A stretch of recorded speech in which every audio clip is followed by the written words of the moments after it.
Welcome to ராஜாவட்டி kitchen. நம்ம கிச்சனில் இன்றைக்கி நம்ம இட்லி பொடி தான் நம்ம செய்ய போகிறோம்.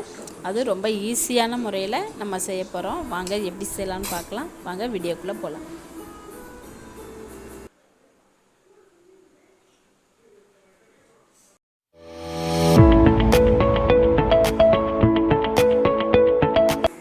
ஆல்ரெடி எல்லா பொருளையுமே நான் சேர்த்துட்டேன். சேர்க்குறப்போ வீடியோவை ஆன் பண்ண மறந்துட்டேன். நான் என்னென்ன பொருளாக சேர்த்துருக்குறேங்கிறத நான் சொல்லிடுறேன். 1 கப் அளவுக்கு தோல் நீக்காத உளுந்தம்பருப்பு, எந்த கப்பில் நம்ம எடுத்துக்கிட்டாலும் சரி. 1/2 கப் அளவுக்கு கடலைப்பருப்பு, ஒரு 10 எண்ணம் பூண்டுப்பல், 3 வரமிளகா உங்களுக்கு காரத்துக்கு ஏற்ற மாதிரி சேர்த்துக்கோங்க. இந்த வரமிளகா ரொம்ப காரமாக இருக்குங்கிறதுனால நான் 3 எண்ணம் எடுத்துருக்கிறேன். கொஞ்சமாக கருவேப்பிலை, அப்புறமா பெருங்காயத்தூள் சேர்த்துக்கலாம். சேர்த்துட்டு நல்லா கலந்து விட்டுறலாம். கொஞ்சமாக நல்லெண்ணெய் சேர்த்துட்டு தான் நான் எல்லாத்தையுமே வறுத்து எடுத்துருக்கிறேன். நமக்கு நல்ல கலர் மாறி நல்ல ரெடி ஆயிடுச்சு. நம்ம அந்த டைமில் ஸ்டவ் ஆஃப் பண்ணிக்கலாம். அடுத்ததாக ஸ்டவ் ஆன் பண்ணி நம்ம வேற ஒரு கடாயை எடுத்து வச்சிடலாம். நமக்கு கடாய் சூடாயிடுச்சு. நம்ம 1/4 கப் அளவுக்கு எள்ளு சேர்த்துக்கலாம். பாருங்கள், எள்ளெல்லாம் நல்லா பொரிஞ்சு நமக்கு நல்ல ஒரு வாசனை வர ஆரம்பிச்சிருச்சு. இந்த டைமில் நம்ம ஸ்டவ் ஆஃப் பண்ணிக்கலாம்.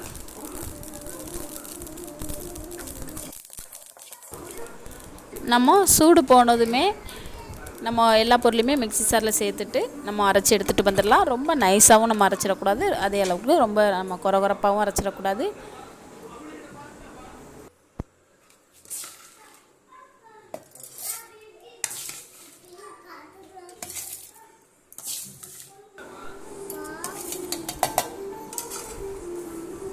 அவ்வளோதாங்க. நமக்கு எல்லா பொருளையுமே நம்ம வந்து மிக்ஸி சாரில் சேர்த்துட்டோம். அடுத்ததாக 1 டீஸ்பூன் அளவுக்கு நம்ம கல் உப்பு சேர்த்துக்கலாம். சேர்த்துட்டு நம்ம அரைச்சி எடுத்துகிட்டு வந்துடலாம். பாருங்கள், இந்த அளவுக்கு நம்ம அரைச்சிக்கிட்டால் போதும். நம்ம வேற ஒரு பிளேட்டில் நம்ம வந்து சேர்த்துட்டு சூடு போனதும் நம்ம ஸ்டோர் பண்ணி வச்சுக்கலாம். இட்லி பொடி கொஞ்சமாக நம்ம செய்கிறதா இருந்தால் நமக்கு உடனடியாக காலியாகிற மாதிரி 3-4 நாளைக்குள்ளே காலியாகிற மாதிரி கொஞ்சமாக நம்ம செய்கிறதா இருந்தால் இந்த மாதிரி கொஞ்சமாக நல்லெண்ணெய் ஆயில் சேர்த்துட்டு நம்ம வறுத்து எடுத்துக்கலாம். நம்ம அதிகமாக செஞ்சு நம்ம 1 மாதம் 2 மாதம் வரைக்கெல்லாம் நம்ம ஸ்டோர் பண்ணி வச்சுக்கணும் அப்படின்னா நம்ம ஆயில் இல்லாமல் தான் வறுத்து எடுத்துக்கணும். சப்போஸ் நம்ம ஆயில் சேர்த்துட்டு நம்ம அப்படி வறுத்து எடுத்து நம்ம செஞ்சு நம்ம ஸ்டோர் பண்ணி வச்சிட்டோன்னா ஒரு மாதிரியாக மக்கு வாடை நமக்கு வர ஆரம்பிச்சிரும். அவ்வளோதாங்க, சூப்பரான டேஸ்டியான நமக்கு இட்லி பொடி சூப்பராக நமக்கு ரெடி ஆயிடுச்சு.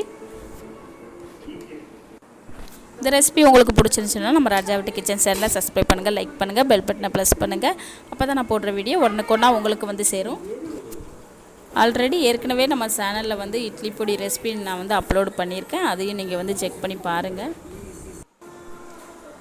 அதிக அளவில் நீங்கள் செஞ்சு ஸ்டோர் பண்ணி எடுத்து வச்சுக்கணும் அப்படின்னாக்கி நீங்கள் வந்து ஆயில் இல்லாமல் வறுத்து எடுத்துக்கோங்க. அவ்வளோதாங்க, சூப்பரான டேஸ்டியான ஹெல்த்தியான நமக்கு இட்லி பொடி சூப்பராக ரெடி ஆயிடுச்சு. நீங்களும் இது போல் செஞ்சு சாப்பிட்டு பார்த்து எனக்கு கமெண்டில் சொல்லுங்கள். நன்றி, வணக்கம்.